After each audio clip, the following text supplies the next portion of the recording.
Buenas tardes a todos, gracias por permanecer aquí y bueno, pues yo creo que el que tiene el papel estelar, pues lo voy a decir porque soy la radiooncóloga, ¿no? Pues es la radiación. Finalmente, si hay una patología o un grupo de patología donde la radioterapia ha tenido un papel importante, pues ha sido el cáncer ginecológico en todas sus modalidades. Y bueno, pues partiendo de lo que ya sabemos, primero voy a hacer revisión de algunas patologías. Realmente la charla es muy rápida y quiero ser muy puntual en algunas cosas. Hablando de cáncer cervicouterino, todos ustedes saben que la radioterapia puede ser un tratamiento radical, puede ser un tratamiento adyuvante o puede ser concomitante con quimioterapia y que tenemos diferentes tasas de respuesta y de control local y las expectativas de vida. Entonces, partiendo de este hecho, bueno, pues el papel de la radioterapia en cáncer ginecológico, en cervicouterino es muy importante. ¿Cuál fue una de las primeras revoluciones que vivimos? Pues la adición del platino semanal de 40 miligramos a la radioterapia, donde tenemos los estudios clásicos de la RTOG, donde vemos que el control local y la supervivencia se incrementaron a 5 años en el cáncer cervicouterino. Y vemos los estudios, los 7 estudios clásicos que han impactado en esto. Entonces, bueno, partiendo de esta evidencia histórica, sabemos que la radioterapia que apoya estos resultados es la que se hacía hace 30 o 40 años con equipos de cobalto. Y entonces de ahí vienen estos resultados tan importantes de expectativas de vida de 90 en etapas clínicas 2 o en etapas clínicas 1 de un cáncer cervicouterino. Pero sabemos que esta tecnología tenía de la mano mucha toxicidad aguda y tardía y que eso impactaba en el objetivo secundario para nosotros los oncólogos hoy en día, que debe ser la calidad de vida.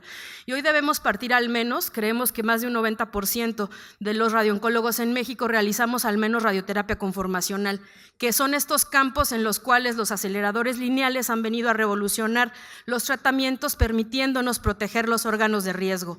Y aquí les traigo las imágenes clásicas de los campos de radioterapia que utilizamos, ¿no? La primera imagen corresponde a una radioterapia de caja con los campos laterales, 2 anteriores, y el otro sería una técnica de pala. El problema de la técnica de pala, como todos ustedes saben, es la toxicidad por la cantidad de intestino que se ve involucrada y porque allí otorgamos una dosis menor a la habitual por las tolerancias de los diferentes órganos de riesgo. De hecho, esta es la radioterapia que aplicamos de forma institucional en más del 90% de nuestros pacientes y de acuerdo a algunas guías van a ver que es un buen tratamiento. Yo les traigo este artículo, realmente es un artículo muy bonito que lo pueden descargar, está libre, está publicado en la revista, en el Journal Internacional de Gynecological Cancer, de mayo de este año, y es una revisión sistemática muy bonita de un grupo europeo muy importante, donde nos aporta a todos, hablan desde la cirugía, la quimioterapia, el papel del bevacizumab, la terapia de reemplazo hormonal, realmente es un artículo muy puntual. Y tiene el papel habla dentro de la gente que revisó radioterapia está el doctor Potter, que trabaja en Viena y que es uno de los principales escritores del artículo. Entonces, aquí en esta revisión, ellos hablan del cáncer cervicouterino y dicen que hoy por hoy tenemos los factores pronósticos que ya todos conocemos, el tamaño tumoral. Aquí hacen un cambio importante. Antes hablábamos de factor pronóstico de tamaño tumoral mayor o menor de 4 centímetros. De acuerdo a estas guías, hablan de más y menos de 2 centímetros, la presencia de permeación linfovascular, la infiltración estromal. Y para factores pronósticos de adyuvancia, hablan de los ganglios positivos durante el procedimiento quirúrgico, que los márgenes hayan sido positivos o bien que exista afección microscópica o macroscópica de los parámetros, que son indicaciones para radioterapia adyuvante. Y esta tabla que viene en el artículo clasifica a las pacientes para la adyuvancia en función del tipo de cirugía. Se dice que aquellas pacientes con un riesgo bajo son aquellas que la lesión tumoral medía menos de 2 centímetros, no tenían permeación vascular ni linfática y la invasión estromal era de al menos 1/3 y la histerectomía era una histerectomía B1. El intermedio divide a las pacientes entre mayores iguales a 2 centímetros y menores de 2 centímetros en lo que respecta al tamaño tumoral.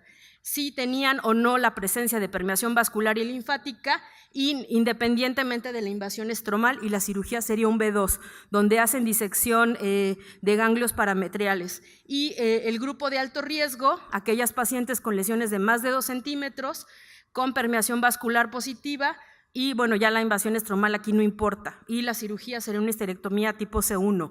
Y entonces tendríamos que las pacientes de riesgo intermedio y de riesgo alto serían candidatas a tratamiento adyuvante con radioterapia de acuerdo a esta revisión sistemática. Y realmente aquí los principios de radioterapia externa no cambian tanto. Hablan de, bueno, lo que ya sabemos, a partir de la etapa 2B o a partir de la etapa 2 se debe dar quimio y radio concomitante y braquiterapia. ¿Qué es importante y qué sí podemos hacer en nuestros centros? No prolongar el tiempo de tratamiento en una paciente con cáncer cervicouterino con un tratamiento radical. Después de 8 semanas de tratamiento empieza a haber un fenómeno de repoblación celular en el tumor. Por eso es importante que a las pacientes que tenemos con cierta labilidad al tratamiento les hagamos consulta más seguido y intentemos que los descansos sean los menores posibles para ir a favor o en contra del fenómeno de la repoblación celular. Este artículo, les decía, habla que realizar una radioterapia conformacional, ni siquiera IMRT, ni IGRT, ni BIMAT, en una paciente con un cáncer cervicouterino promedio puede permitir un buen resultado hablando de toxicidad y de control local. Ahora, si tenemos el escenario de una paciente con ganglios retroperitoneales o con adenopatías voluminosas de más de 2 centímetros, lo ideal, si tenemos esa situación, es utilizar radioterapia de intensidad modulada con las variantes que tenemos como IGRT o como BIMAT.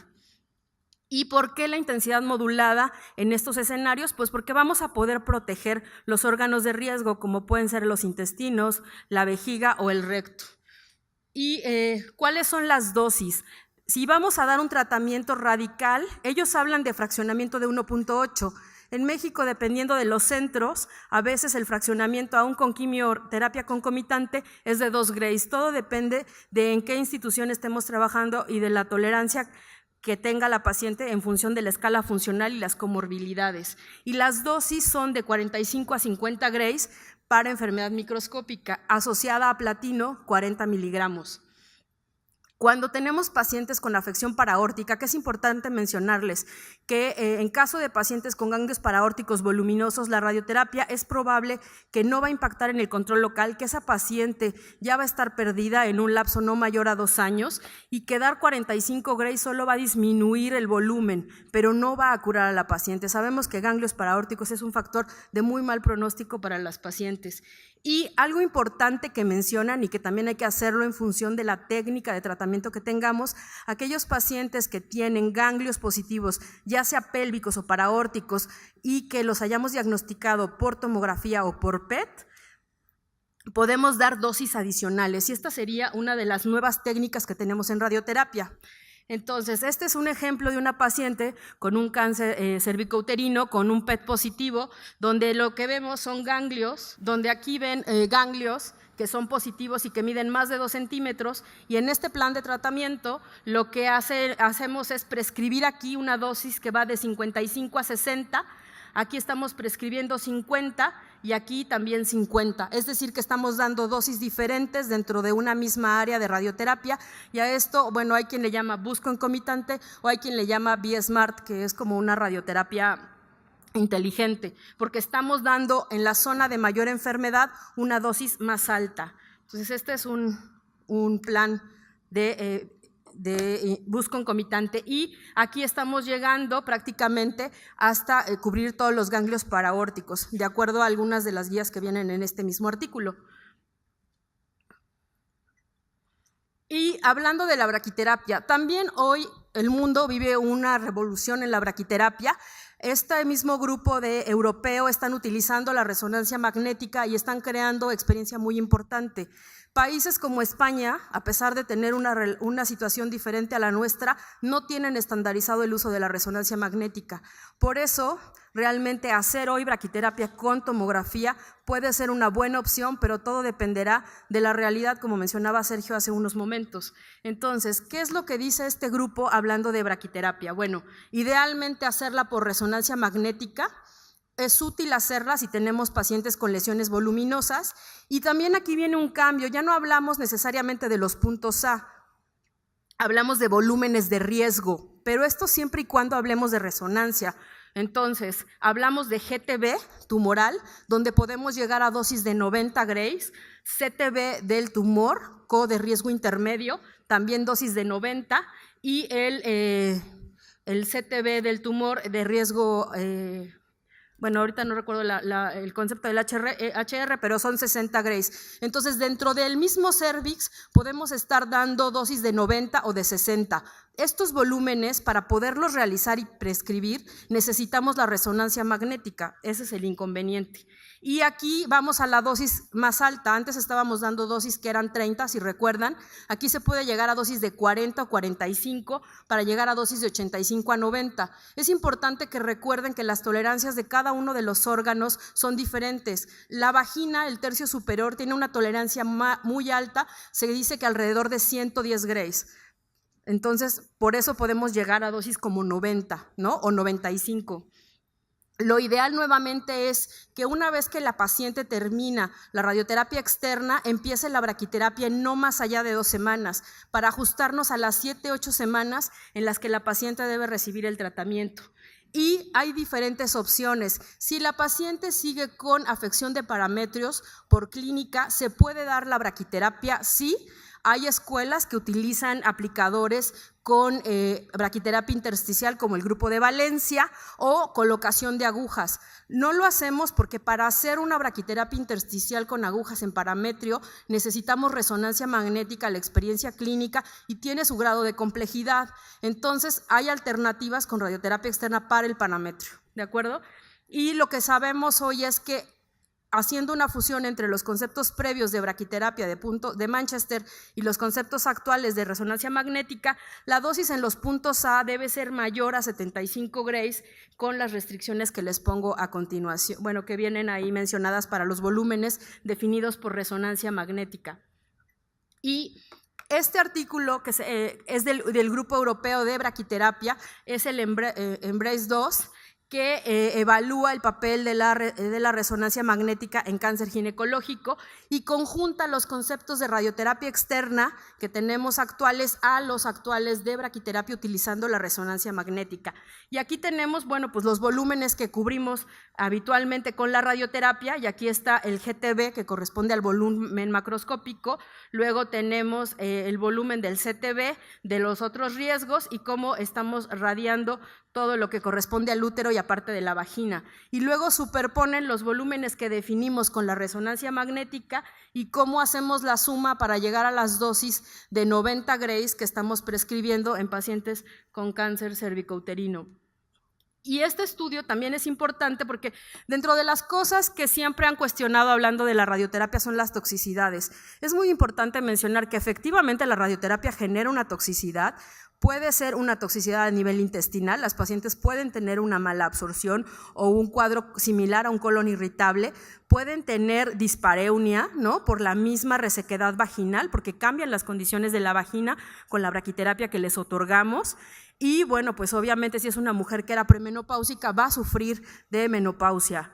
Entonces, ¿en qué podemos cambiar con estas nuevas técnicas? Bueno, pues la dosis, hablando de la vagina, puede ser relativamente menor, sin embargo, mucho depende de la educación y el seguimiento que les demos a las pacientes. Muchas veces las pacientes tienen dispareunia porque no saben que deben utilizar gel lubricante, con base agua, por favor, para que no se irrite más la mucosa, y es importante que esa vagina se mantenga permeable. Entonces, la calidad de vida de las pacientes o la calidad de vida sexual de las pacientes dependerá de qué tan abierta esté esa vagina. Entonces, para que esa vagina no se cierre, pues mecánicamente hay que mantenerla abierta, ¿no? Y eso es una cuestión de educación que tenemos, pues todos los que hacemos radioterapia o braquiterapia con las pacientes, y porque al final es parte de la vida de cada una de nuestras pacientes en el día a día.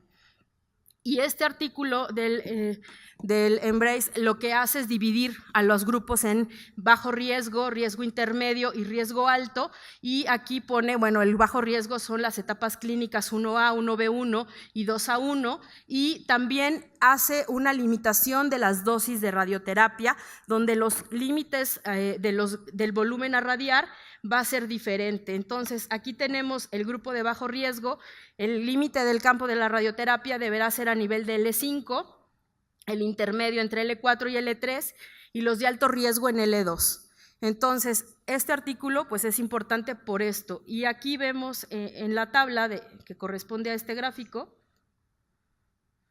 cómo se va… ¿Me pueden regresar una, por favor? Porque… Cómo de acuerdo al riesgo es el campo de la radioterapia externa que debemos otorgar a cada una de las pacientes. Obviamente, a mayor campo, mayor toxicidad, ¿no? Hay que estar muy pendientes de esa situación. Y aquí tenemos todos los constraints o todas las limitantes de dosis para los diferentes volúmenes y los órganos de riesgo de acuerdo a este estudio, el Embrace 2. Y aquí, por ejemplo, algo importante, el recto, la suma de la radioterapia externa y la braquiterapia no debe otorgar más de 65 grays. La vagina debe recibir una dosis que corresponde a menos del 30 al 40% de la dosis y la pared lateral menos de 85 grays. Todos estos son puntos importantes a considerar para limitar la toxicidad de nuestras pacientes. Y bueno, aquí este es un ejemplo de una paciente con una braquiterapia, con un cervix que recibe un tratamiento radical, donde lo que hacemos es colocar la sonda intrauterina y los colpostatos. Utilizamos resonancia magnética, tomografía, y utilizamos la clásica PERA que hacemos normalmente porque no podemos definir los volúmenes de riesgo por ser tomografía. Y esto lo seguimos haciendo igual básicamente, pero ahora con tomografía. Y por ejemplo, aquellas pacientes que son posoperadas o que tienen un parametrio positivo, este paciente, por ejemplo, es una paciente que radiamos hace unos meses, tenía una histerectomía y después le encontraron una lesión en la vagina y la paciente clínicamente persistía después de la radioterapia y la braquiterapia con el parámetro clínicamente positivo.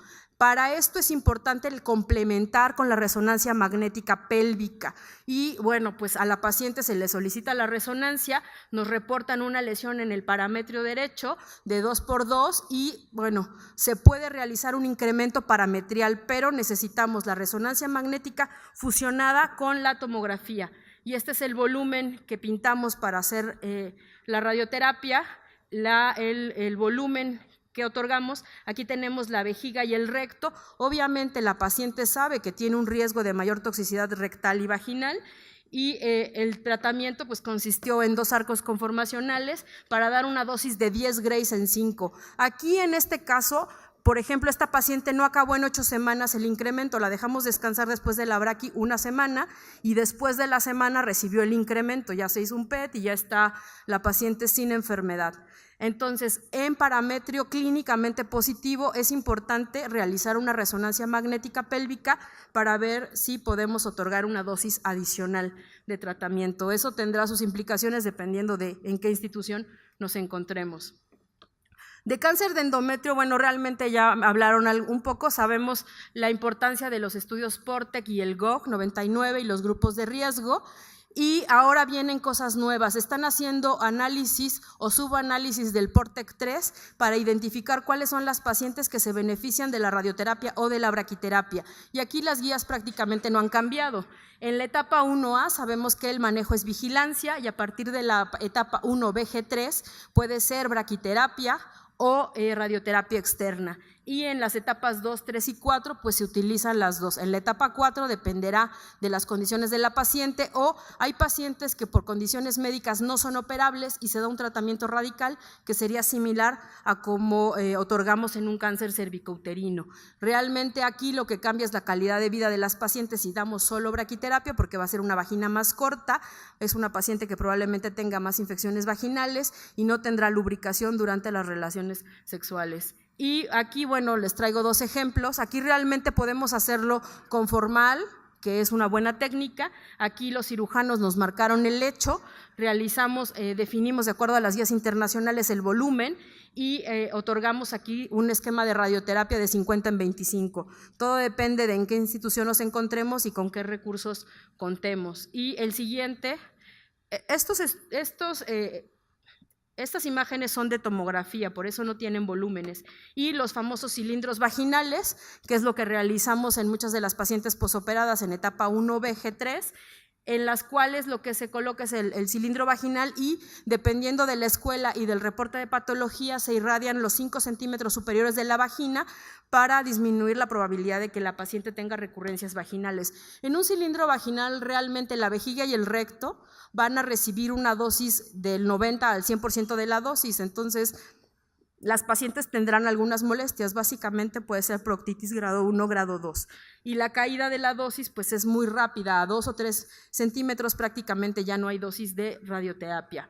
Y en cáncer de vulva, bueno, sabemos que aquí realmente la toxicidad no ha cambiado y no va a cambiar, porque dependerá si es una mujer joven o una mujer añosa, dependiendo del tipo de paciente que tengamos, y la toxicidad pues tendrá que ser alta, 3 o 4, porque lo que pretendemos es eliminar la enfermedad a nivel de la vulva. Entonces aquí realmente con más tecnología no va a cambiar la toxicidad, ni la aguda ni la tardía. Las pacientes tendrán radiodermitis grado 3, grado 4, asociado o no al uso de quimioterapia, y la toxicidad tardía, pues aquí sí va a haber mucha fibrosis y va a haber muchos cambios en la piel de la región vulvar. Estos son los campos que dábamos previamente y ahora lo que tenemos es la intensidad modulada, que lo que nos hace es, por ejemplo, en esta adenopatía inguinal, la paciente va a recibir 50, 60 grays y podemos hacer una primera fase de 45-50 si va con quimio concomitante y luego hacer una reducción de campos y ya tenemos definiciones de volúmenes y dosis a los órganos de riesgo. Aquí es una toxicidad aparatosa y la verdad las pacientes no la pasan bien, ¿no?, por la toxicidad sobre la región vulvar. Y solo quiero hablarles un poco de hablando ya como para finalizar de las nuevas técnicas, tenemos a la braquiterapia guiada por resonancia magnética, que es ideal en especial para pacientes con lesiones voluminosas y no se requiere que los equipos de resonancia magnética sean compatibles con la braquiterapia y para eso deben evaluarse los artefactos. Idealmente se utilizan dispositivos de fibra de carbono, si utilizamos metal pues no se puede realizar la resonancia magnética y se tiene que tener especial énfasis en si el equipo de resonancia es de más de 1.5 teslas. Y la braquiterapia también es un área multidisciplinaria, necesitamos del personal de física, de enfermería, de los técnicos radiólogos y de los médicos de imagen. Y bueno, ahora existen nuevas secuencias en las resonancias magnéticas que también nos permiten identificar afección a tejidos blandos o ganglios positivos versus ganglios inflamatorios y dependiendo del aplicador y de la técnica de tratamiento que vayamos a emplear es la forma en la que se planearán. Estas imágenes, pues para que vean, por ejemplo, cómo se ve una sonda intrauterina, ¿no?, un cilindro vaginal, cómo se ve la definición de los tejidos en resonancia magnética. Aquí vemos el útero con la sonda intrauterina y los colpostatos. Entonces, realmente la resonancia magnética es una excelente herramienta, pero pues hay que contextualizarlo en nuestra realidad. Y bueno, una de las cosas que no es un tratamiento estándar, hay cierta evidencia y que se puede utilizar para casos muy seleccionados bajo una evaluación multidisciplinaria, es la radioterapia exteriotáxica o lo que le llamamos la SABRT, hablando de ablación. Esto sobre todo a pacientes con enfermedad recurrente. Idealmente son pacientes que tienen lesiones pequeñas, ya sea a nivel de la pelvis o hígado, ¿no? Y esto es un artículo de la Sociedad Española de Radioterapia, donde utilizan la SBRT para pacientes con enfermedad oligometastásica a nivel abdominal. Pacientes con cáncer de próstata y cáncer de colon y recto son los que más hay en los estudios. Realmente el cervicouterino hay casos anecdóticos y no hay suficiente experiencia, pero bien consensuado, evaluado, vuelvo a decir multidisciplinariamente, podría ser posible. Entonces, aquí idealmente se considera que la paciente tenga un Karnofsky igual o mayor a 70, que tenga una expectativa de vida mayor a 3 meses, que sea una adenopatía o una lesión ósea que mida menos de 5 centímetros y que el volumen de planeación en promedio sea de 17 mililitros y existen diferentes esquemas, ¿no? Y realizarlo bajo un ensayo clínico. Se pueden dar 6 fracciones de 7.5 a días alternos o 3 fracciones de más de 10 grays. Y bueno, implica un proceso largo y complejo de desarrollo de del fraccionamiento. Y este es el caso de una paciente con una lesión presacra, con un ganglio de 2 centímetros, documentado por PET con incremento del SV, y a la cual le dimos esta técnica de tratamiento y tuvo una buena respuesta. Y bueno, realmente tecnología nueva sería la resonancia magnética y la braquiterapia. Ya realizar en nuestra realidad tomografía para la braquiterapia sería un gran paso, pero podemos hacer algo muy sencillo como intentar que termine el tratamiento en 7 u 8 semanas, ¿no? La radioterapia externa conformacional es lo que hacemos prácticamente todos en México, si podemos, o en casos seleccionados, IGRT o BIMAT, para disminuir las dosis de riesgo, sobre todo en pacientes con ganglios paraórticos. Y bueno, la braquiterapia permite escalar a dosis altas. El impacto en la calidad de vida que ya les mencionaba, creo que ahí jugamos un papel muy importante todos como educadores de las pacientes y sobre todo en la toxicidad tardía. Y bueno, el papel hoy que tiene la educación y el cambio en el estilo de vida de nuestras pacientes. Y bueno, no sé si tengan alguna pregunta.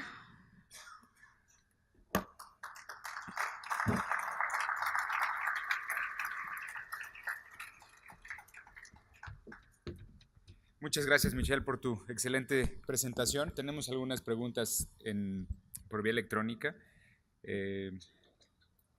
Dice aquí, ¿es factible la reirradiación en recurrencias ganglionares regionales? Creo que ya lo mencionaste, pero… Sí, es importante, pero deben considerar que realmente serían menos de 3 recurrencias ganglionares siempre y cuando cumplan este volumen de no más de 5 centímetros, ¿no? O sea, pensar en un volumen de, no sé, bueno, a ver, tratar 3 adenopatías pélvicas de entre 3 y 5 centímetros con SBRT puede ser una buena opción. ¿Y el tiempo entre un tratamiento y otro? Más o menos de 18 a 24 meses. Ahora, si tienes una paciente con una recurrencia, con una enfermedad voluminosa, hay que valorar el caso bajo un equipo multidisciplinario.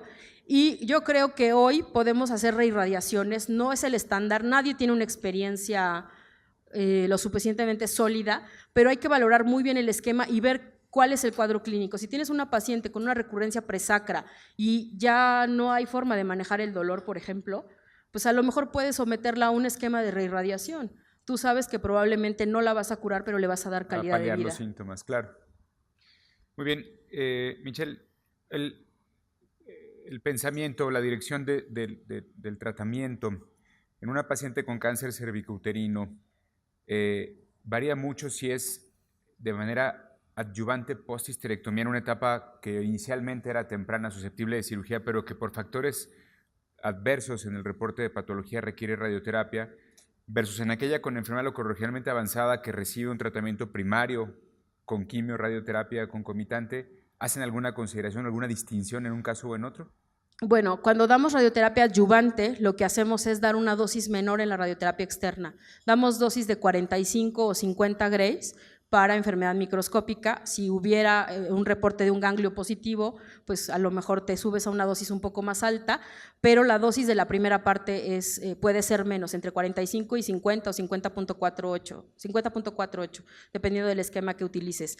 Algo importante es las pacientes posoperadas, al no tener el útero, lo que va a hacer es que el espacio que ocupaba el útero va a ser ocupado por el intestino. Entonces, esa paciente generalmente después de la radioterapia externa le va a quedar un colon irritable. ¿Por qué? Pues porque el intestino va a recibir una dosis más alta. Entonces, es una paciente que eso va a ser diferente. A veces ya no pueden digerir ciertos alimentos. Y en las pacientes radicales realmente nos quedamos en 50, 50.4 dependiendo del esquema, o 45 si les das paraórticos.